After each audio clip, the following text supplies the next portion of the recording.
Hi అండి, అందరికీ నమస్తే. నేను మళ్ళీ బావగారిని పిలిచిందన్నమాట.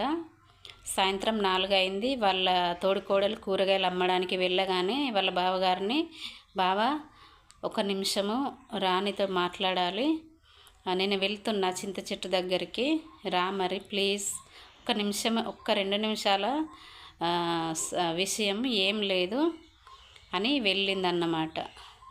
ఈ బావగారు ఆలోచిస్తున్నాడు, ఏం మాట్లాడుతుంది నాతో, అసలు నేను ఇంత బాగా చూసుకుంటున్నాను కదా, ఒక చెల్లెల కంటే ఎక్కువ, ఏంటి ఈ పిల్లకి నా మీద ఏమైనా చెడు ఆలోచనలు వస్తున్నాయా ఏంటి అని మనసులో అనుకుంటున్నాడు అన్నమాట. ఫోన్ చేసిండు వాళ్ళ భార్యకి ఎట్లాగైనా చెప్పాలని.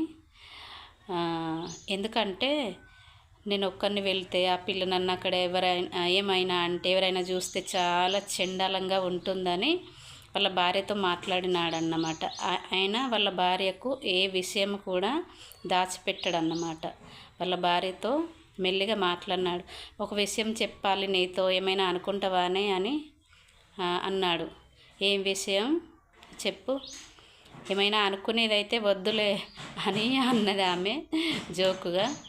అదేం కాదే, ఎందుకో మీ చెల్లె నన్ను గాడికి రమ్మంటుంది, మరి ఎందుకు అసలు నాకేం అర్థమవుతలేదు అని అన్నాడన్నమాట. ఏంది ఏడికి రమ్మంటుంది, ఎందుకని అడగలేదా నువ్వు అని అన్నది ఆమె. పేరు రజిత అన్నదన్నమాట. ఎందుకు రమ్మంటుంది, అసలు అది అలాంటిది ఏమి కాదు, మరి ఎందుకు రమ్మంటుందో నాకు కూడా తెలియదు, పోయి చూడు రాదు మరి అని అన్నది.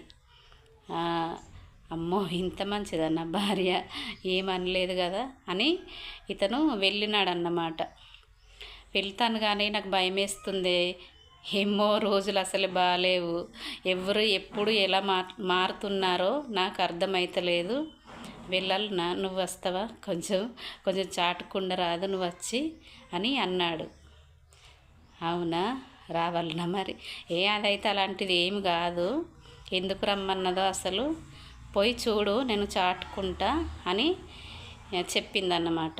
వెళ్ళిండు భర్త, వెళ్ళగానే చెప్తుందన్నమాట బావగారితో. ఒక విషయం మాట్లాడాలి బావా నీతో, చాలా రోజుల నుండి అనుకుంటున్నా ఒక విషయం మాట్లాడాలని అని అంటే ఈయనకి ఇంకింత భయం అవుతుందన్నమాట. మళ్ళీ రేపు చెప్పుకుందాం.